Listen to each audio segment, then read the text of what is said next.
Hi, this is Father Randy Rentner. Welcome back to our series, Sacred Heart Parish and the Congregation of Holy Cross.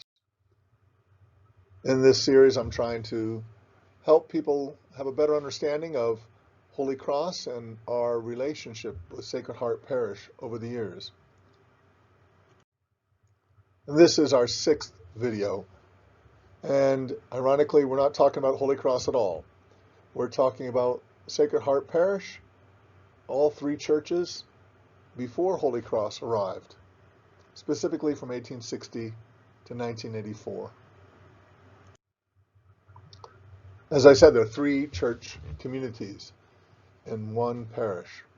And the dates I've put up on these three churches are the dates of the construction of the buildings. So Our Lady Perpetual Help, the parish community there, is much older, but 1903 is the date in which that particular building was constructed. The original building was in the 1880s and it burnt down and was rebuilt. Holy Rosary was built in 1931 and Sacred Heart Church was built in 1922. So we're going to go back to the roots of Sacred Heart Parish, and funnily enough, just like the Congregation of Holy Cross, our roots are in France. So a couple important characters: Jean-Baptiste Lamé, or Jean-Baptiste Lamy, and Joseph Machabouf, or Joseph Matchbouf, I think is how they say it nowadays, were boyhood friends back in France. And just like Father Sorin, who founded Notre Dame, they were ordained in the late 1830s in France. And just like Father Sorin, Lamy and Matchbouf both came to the Midwest as missionaries. Father Sorin, of course, was in Indiana, and Lamy and Matchbouf were in Ohio. In 1850, Father Lamy was assigned to be the Vicar Apostolic of New Mexico, and his friend Father Matchbouf followed him. Now, a Vicar Apostolic, it's the rank of a bishop, but you're not in charge of a diocese. It's basically a territory before it becomes a diocese. So an apostolic vicariate is what a territory is before it's turned in officially into a diocese. Later, in 1875, Father Lamy would become the first Archbishop of the Archdiocese of Santa Fe, and Father Matchbouf would later become the first Bishop of Denver. And if you see the little fleur-de-lis, every time there's a French reference, I have that in my video here. And so we have these two French missionaries I've spoken of, Archbishop Jean-Baptiste Lamé and Bishop Joseph Machabouf, and those are their birth and death dates. These two characters are incredibly important in the history of the southwest of the United States and of Colorado. In fact, Willa Cather used both of them in her novel as models for her novel Death Comes for the Archbishop. It's a book I read back in high school, and I think I need to reread it again now that I know a little bit more about the two characters on which this novel is based. So Archbishop Lamy sent then Father Matchbouf off to minister among the gold fields of the Colorado Territory. And as Mary Jane Rust wrote in her article, The Tri-Community Story, Father Matchbouf traveled in a horse-drawn wagon that not only carried his vestments and a portable altar, but also served as his living quarters. These two characters were amazing missionaries, amazing frontiersmen. In 1858, Father Matchbouf built what is considered Colorado's oldest church. It's Our Lady of Guadalupe in the town of Antonito in the center part of the state on the southern border. And there's a picture of it there, the oldest church in Colorado. It burnt down pretty badly in 1926, but the wall survived, and it doesn't maintain its original mission-style architecture, but the basic structure and form is there. In 1860, Father Matchbouf moved to Colorado, and he had his first Mass in Old Colorado City and established a church community there, which is now considered Our Our Lady Perpetual Help community. Since there were few Catholics among those early gold seekers, there wasn't a building, and they just had mass at private homes for many years. And here's what they eventually built. In 1868, Father Matchbuff was appointed the Vicar Apostolic of Colorado and Utah, so that was the vicariate before it became a separate diocese. And in 1882, Bishop Matchbuff appointed Father Frederick Bender to be the first pastor of Our Lady of Perpetual Help in Manitou Springs. And then in 1887, that vicariate of Denver was elevated to the rank of a diocese, and it is now, and then Father Matchbuff became the first bishop there. So in 1889, the first church building for OLPH was constructed on Ruxton Avenue in Manitou by the famous architects, the Gillis brothers. And as I said earlier, that building burnt down, so it was there from 1889 to 1903. But the third pastor of OLPH, Father Michael Callahan, rebuilt it that same year, 1903, and that building exists to this day. In 1905, he added a grotto, which is also still there, and it's based on the Grotto of Lourdes in France, and so I added another little sign of the French connections there, the fleur-de-lis of France. Now I mentioned the first pastor, Father Bender, and the third pastor, Father Callahan. The second pastor was Father Jean-Baptiste Francolon. Now Father Francolon, from what I read, is seemingly more interested in building this house. This is Miramont Castle. And he, when he was named the second pastor of OLPH, he built this building called Miramont Castle to serve as his home, the Rectory.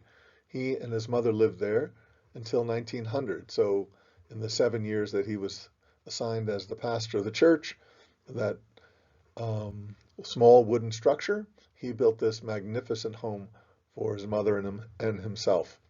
I wish he had been a little more attentive to the architecture of the parish, but there you go.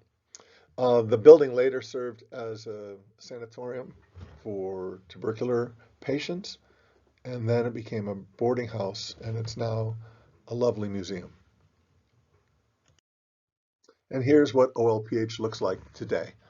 The Father Schultz house was built next door sometime later as a rectory, since Miramont Castle was no longer available, and the church and the old rectory remain, along with the grotto as well. Now we move on to a mission church of Manitou.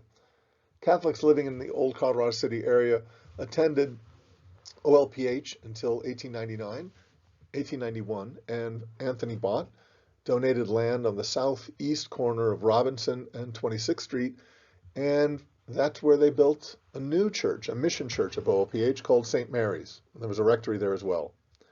Father Bender was the first pastor of OLPH, and he helped to establish this community. Now, that's not to be confused with St. Mary's downtown in Colorado Springs, which had initially been named St. Anne's, and it eventually became the Cathedral Church of St. Mary's in what became the new Diocese of Colorado Springs, but it wasn't the cathedral until 1983. Colorado Springs annexed Old Colorado City in 1917, and around that time it became clear that St. Mary's Church, Old St. Mary's Church, that was part of OLPH, was not big enough, and we needed to build a bigger church. And so the building was sold, and on a new piece of property on 21st Street and Colorado Avenue, the new church, Sacred Heart, was built. And the architect chosen for the job was Thomas McLaren. And here are the floor plans and a very early picture of the completed church, which was completed in 1922. Now I want to step back and look at the style of the church. So the church is Spanish Mission, And it is told that Thomas McLaren, the architect, used San Felipe de Neri as the model for his church. Now, that church was a mission church originally built in 1706 by the Franciscans in Albuquerque, but it began to collapse in 1792, and the new church was built in 1793. And the picture there is of that building, not in 1793, obviously, but sometime afterwards. This is the building that is thought to be the model for the design of Sacred Heart Church. You see the two towers and the central building in the middle between them. Ironically, Bishop Lamy had named Father Matchboff to become the pastor of San Felipe de Neri in Albuquerque back in 1853.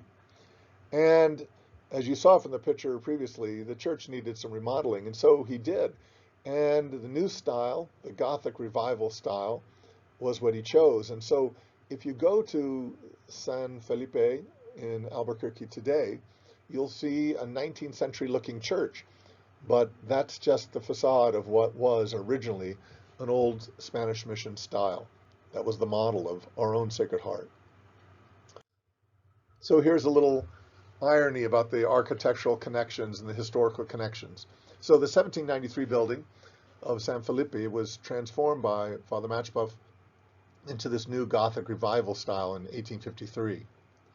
And then in 1858, Father Matchboff built that the oldest church in Colorado, Our Lady Guadalupe, on that same Spanish mission style that he sort of covered up in the 1853 version of San Felipe. And then over time, unfortunately, because of a fire and other damage, Our Lady of Guadalupe no longer looks like that Spanish mission style. But then in 1922, Thomas McLaren uses that original 1793 style mission church to be the model for Sacred Heart Parish. So connections between Spanish Mission, San Felipe, and Father Matchboff all around. And here's the new church when it was dedicated in 1922. Here's another picture of the dedication event. And one of the other articles I read said that during the dedication mass, birds flew through the open windows of the church. Now, 4 years after the dedication of the church, Sacred Heart was given to the leadership of the missionary oblates of Mary Immaculate. So Bishop Tihan, I don't know how to pronounce his name, the Denver bishop, asked the oblates to come in and take over leadership of the church. And the oblates were founded in France, so I have the little fleur-de-lis there, another French connection. And Father McDermott, OMI, the Oblates of Mary Immaculate, was the first pastor of Sacred Heart from the Oblate Community. Now, a short word about what it means to have a religious community come in and take over leadership. So a bishop is obviously in charge of all the parishes in his diocese, and he has diocesan priests who are assigned to work in them. But there are some churches that a bishop will invite a religious community to come in and take charge of. Or religious communities historically have built their own churches within a diocese as well, and they take leadership of. A bishop might want to have a religious community come because he knows that he'll never have to assign a priest to that church because that religious community is going to take ownership of the church. So it's a very good thing for a bishop to have churches that he doesn't have to worry about staffing. And it's also good to have religious communities in a diocese because along with parishes, often religious communities build schools or other institutions as well. For example, Notre Dame has a university in South Bend, Indiana, as well as several parishes. So there are advantages to having a religious community come in and take over leadership of a church. So Father Ron and I are assigned to work at Sacred Heart Church, not by the bishop, although he has final approval, but our religious community assigns us here. And when we move to another place, our religious community of Holy Cross will assign another priest to be the pastor or associate pastor there. Now we move on to our third church, Holy Rosary Chapel.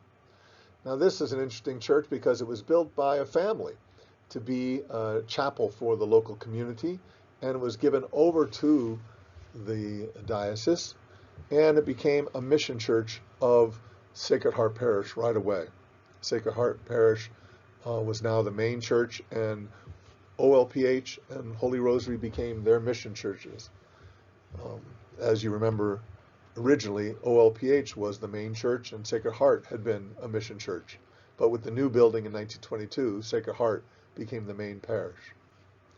The family that built Holy Rosary is the same family that built the novitiate up in Cascade. And they built it as a memorial to their parents, the family who had moved out to Colorado and built the novitiate, what became the novitiate. It was their family home.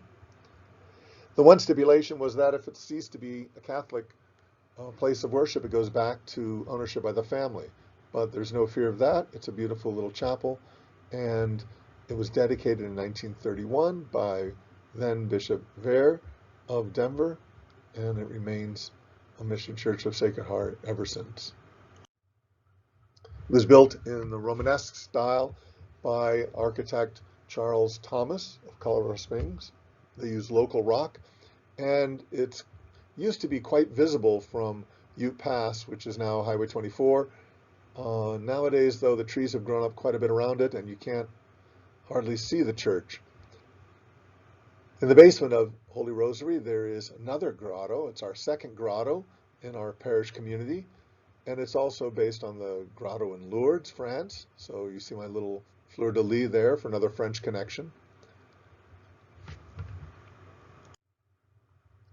And as I said, religious communities often help build schools as well, and in building Sacred Heart School in 1955, now Archbishop Vare dedicated the school and asked the Benedictine sisters from Atchison, Kansas, to come and serve the faculty. The Oblates remained in charge of the church, and the Benedictines ran the school.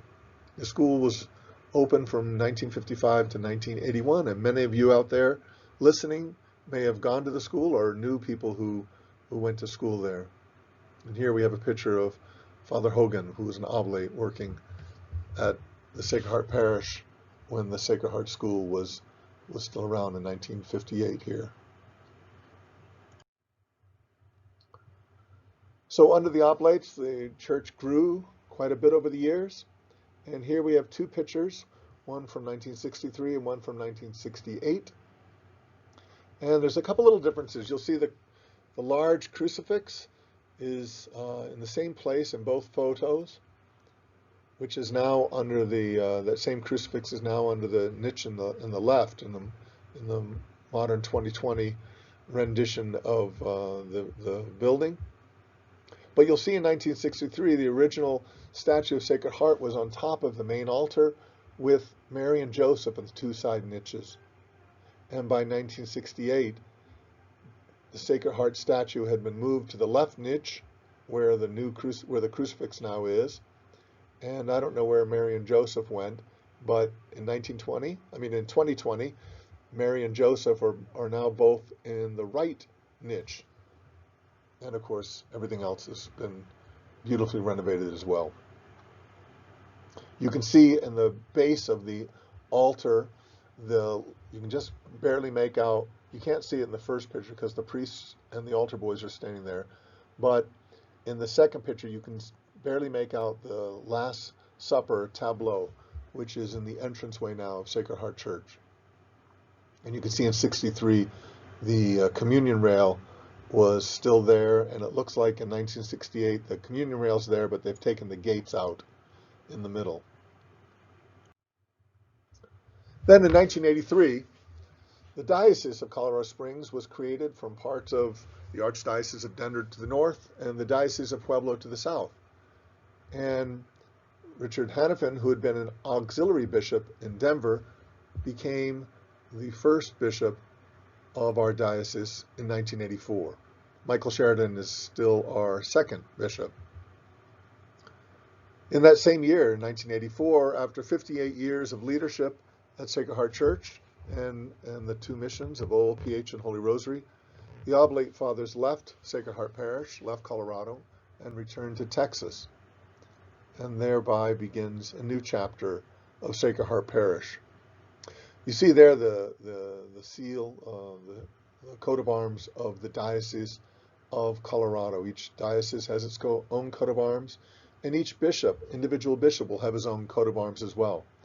This, obviously, you see Pikes Peak there, and there's the water for the Colorado, the river that runs through here, fountain, and then I don't know. I need to look up. It looks like a Trinitarian symbol of the three rings. But each diocese has its own coat of arms. So there's our trip down memory lane of the three churches, OLPH, Sacred Heart, and Holy Rosary, their foundings, and the leadership provided by, at first, diocesan priests, and then later on by religious priests, the Oblates of the Mary Immaculate. In 1984, Holy Cross priests and brothers were invited, and that's where our next video will lead us.